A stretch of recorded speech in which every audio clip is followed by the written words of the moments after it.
Bonjour à tous, 11h sur la RTC. Bienvenue dans ce flash d'information. Nous démarrons avec le projet OSER au menu d'un atelier de restitution tenu à la préfecture de Pikine.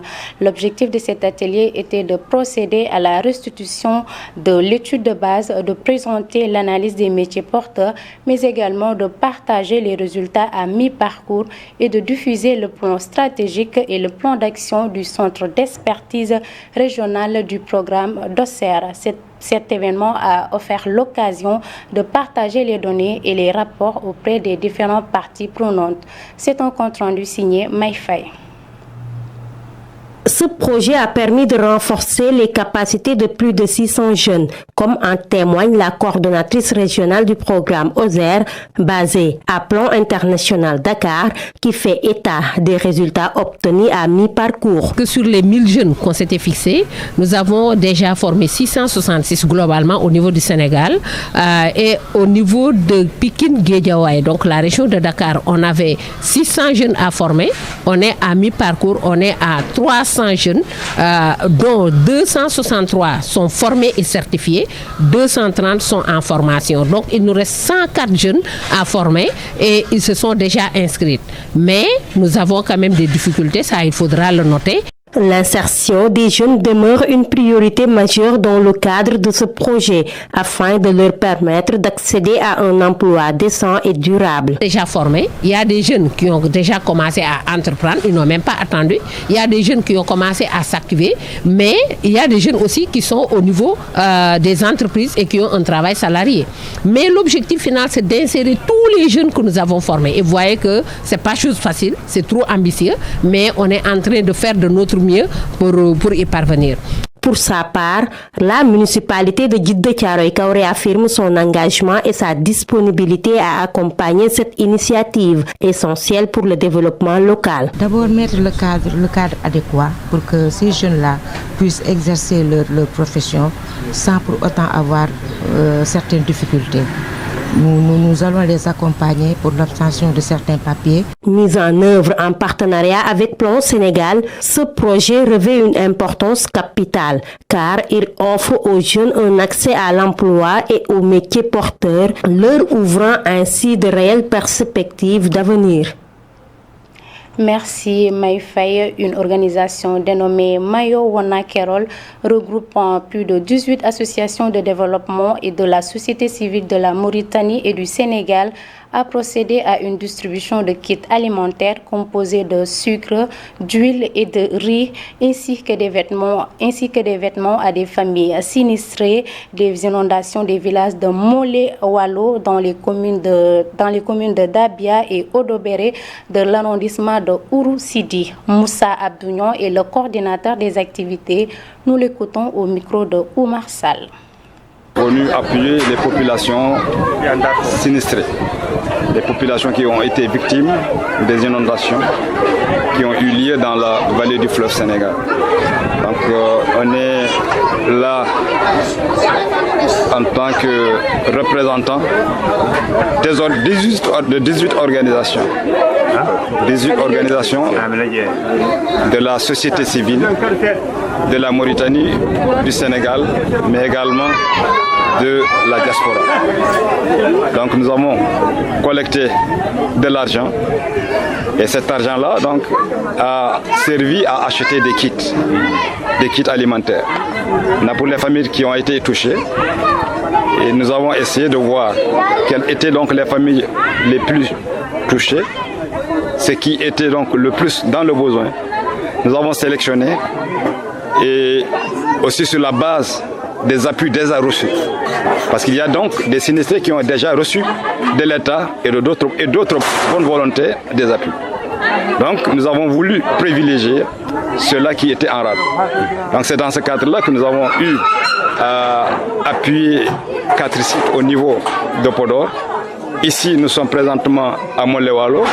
Après nous passerons donc à Odobéré. Nous avons déposé donc ici 40 kits et 62 kits au niveau de Odobéré.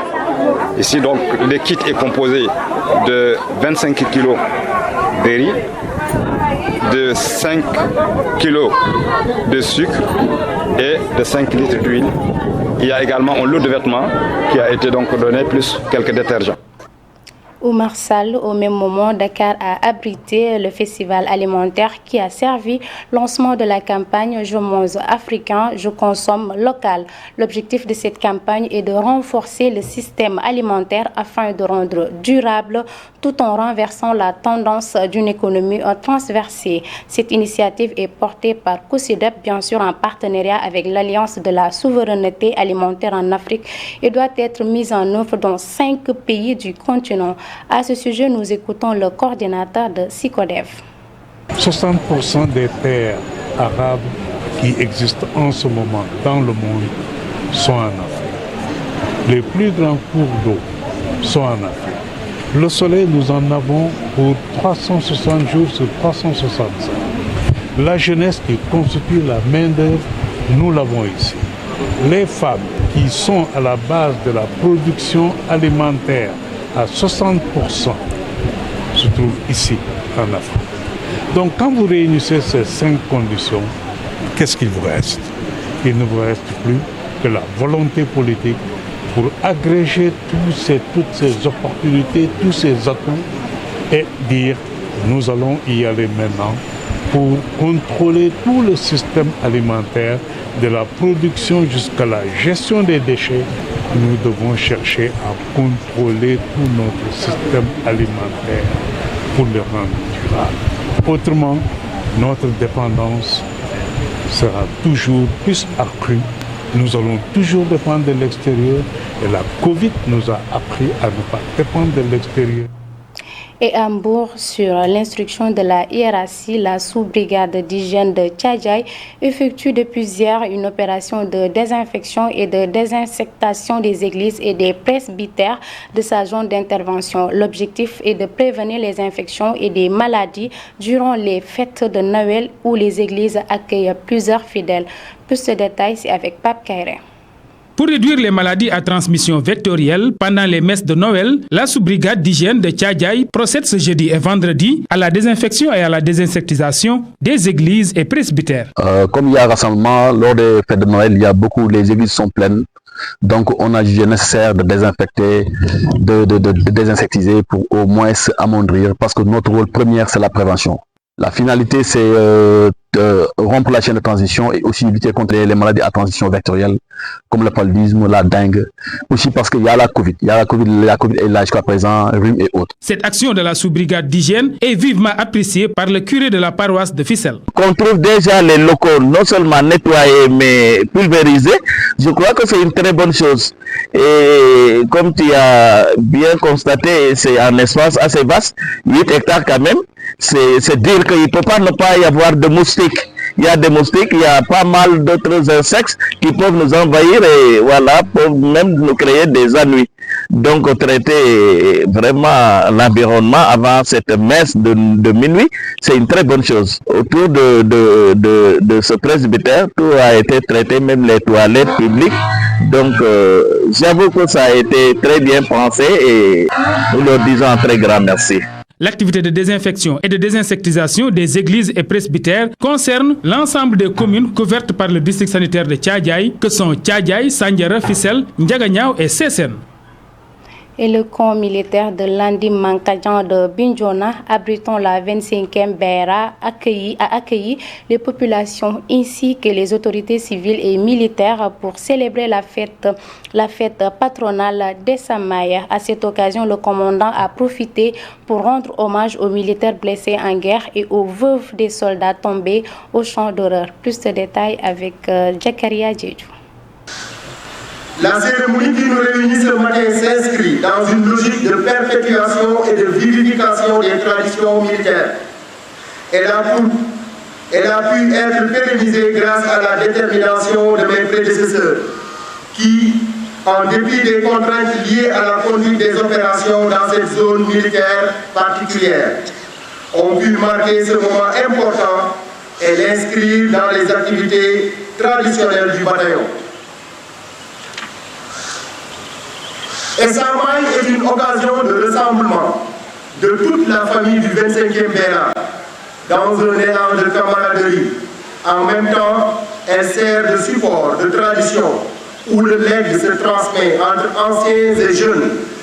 S'il est convenu que la cohésion constitue l'âme du combat et le meilleur rempart à toute forme d'adversité, il est unanime qu'elle trouve son fondement dans les traditions.